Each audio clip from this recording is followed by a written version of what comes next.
Baru saja 4 langkah Anindita mundur dan bersiap berlalu secepatnya dari tempat itu.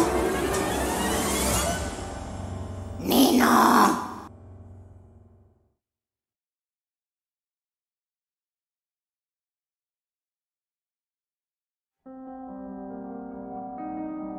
Halo Sobat Horor, nama gue Gantari.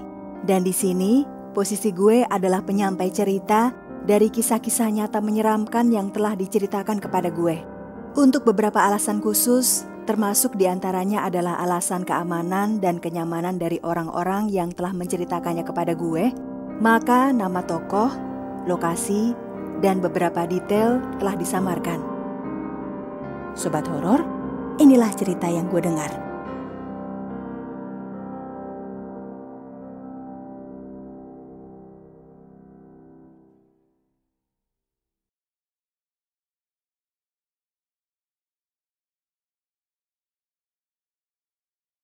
Kisahnya datang dari sahabat sekaligus teman SMA gue, Anindita. Dia sangat mencintai dunia fotografi sekaligus seni budaya Nusantara. Sudah entah ke daerah mana saja dia datangi untuk melihat seni dan budaya daerah tersebut sekaligus mengambil fotonya. Kali ini sasarannya adalah museum wayang. Sudah 4 museum wayang di beberapa kota Indonesia yang sudah ia datangi. Ia datang dengan seorang sahabatnya, Sandra. Mereka berdua tiba di kota tersebut 2 hari lalu dan memasukkan museum wayang dalam itinerari perjalanan mereka hari itu.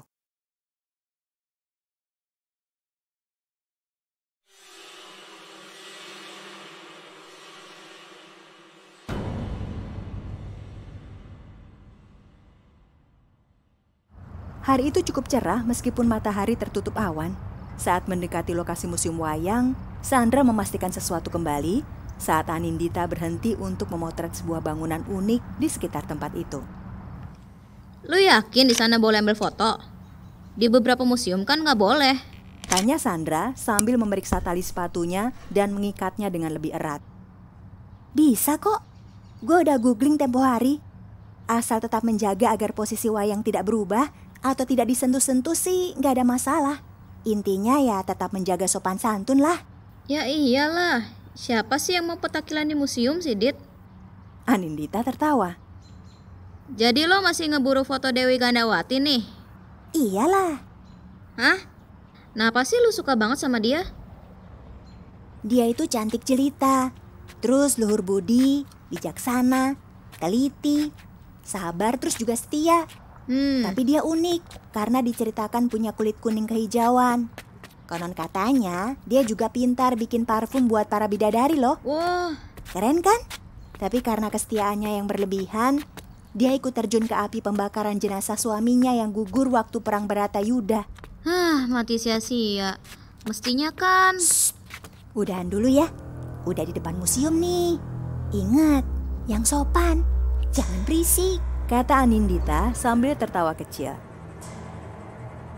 Setelah membeli tiket masuk yang terhitung cukup murah, mereka berdua memasuki area museum. Begitu masuk, suasana yang berbeda 180 derajat dari suasana di luar sangat mereka rasakan. Berbagai jenis wayang terpajang di tempat itu. Ada yang tertutup kaca, ada yang tidak. Ada yang kecil, namun juga ada yang setinggi tubuh Anindita. Bahkan lebih. Anindita sangat bersemangat. Objek foto-foto cantik ada di depan matanya, dan ia seolah tenggelam di dalam keindahan objek foto sasarannya. Begitu memasuki bagian wayang kulit, matanya semakin berbinar, dan ia seolah melupakan segalanya.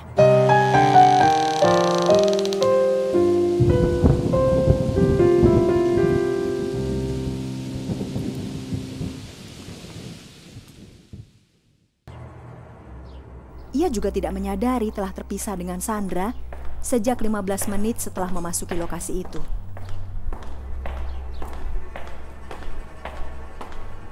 Sambil berjalan dan mengambil gambar, matanya liar mencari tokoh wayang kesayangannya.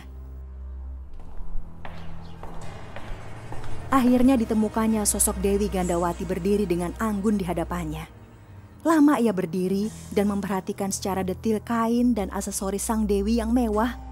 Tiap warna kainnya ia perhatikan dengan penuh kekaguman. Perpaduan ungu, merah dan hijau. Cantik, begitu pikirnya. Pikirannya masih membayangkan bagaimana kehidupan Gandawati saat itu ketika tiba-tiba Ninong. ia mendengar panggilan itu. Suara Sandra. Gue di sini, Ndra. Anindita menoleh. Namun tidak ada orang di belakangnya. Mungkin Sandra ada di ruang sebelah. Ia baru sadar kalau di ruangan itu hanya ada dia. Apa si Sandra tidak dengar ya? Anindita mengangkat bahu dan kembali mengarahkan perhatiannya pada Dewi Gandawati. Bahkan kemudian menirukan gaya sang putri dengan menyilangkan tangan di depan tubuhnya. Ninong. Lagi-lagi terdengar suara Sandra memanggil. Gue di sini, Ndra. Ikutin arah suara gue. Kali ini ia agak berteriak sambil menoleh. Perlahan-lahan ekspresi wajahnya berubah. Kini wajahnya diselimuti rasa heran sebelum kemudian perlahan ia tersadar akan sesuatu. Ninong. Suara itu memanggil dia dengan nama Ninong. Itu adalah nama panggilan Anindita semasa kecil. Tapi sepengetahuannya, hanya 2 orang saja yang pernah memanggilnya dengan nama itu. Ya, hanya nenek dan ibunya yang memanggilnya Ninong. Hanya mereka saja. Dan tidak ada yang lain semenjak keduanya meninggal dunia. Bahkan nama itu tidak pernah ia beritahukan pada siapapun. Baru saja 4 langkah Anindita mundur dan bersiap berlalu secepatnya dari tempat itu. Ninong. Ia sangat terkejut mendengar suara wanita tua tepat di samping telinganya. Ia merinding lalu dengan cepat berusaha meninggalkan tempat itu. Ia melewati lorong museum yang kini terlihat seakan lebih gelap dan memancarkan aura mistis. Ia merasa segala yang dipajang di sana mengamati dan menatap tajam ke arahnya. Matanya mengikuti satu wayang golek yang tersimpan dalam sebuah lemari kaca.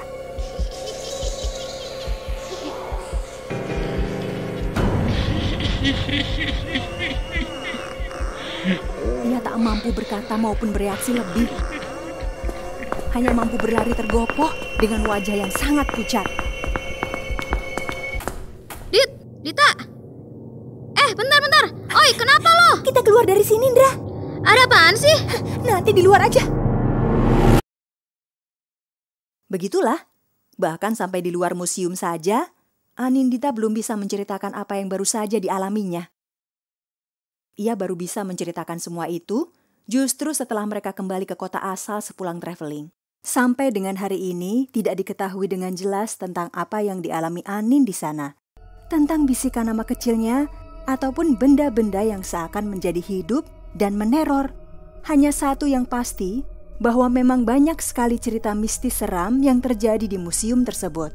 Bahkan, salah satu foto yang diambil oleh Anindita mengatakan demikian.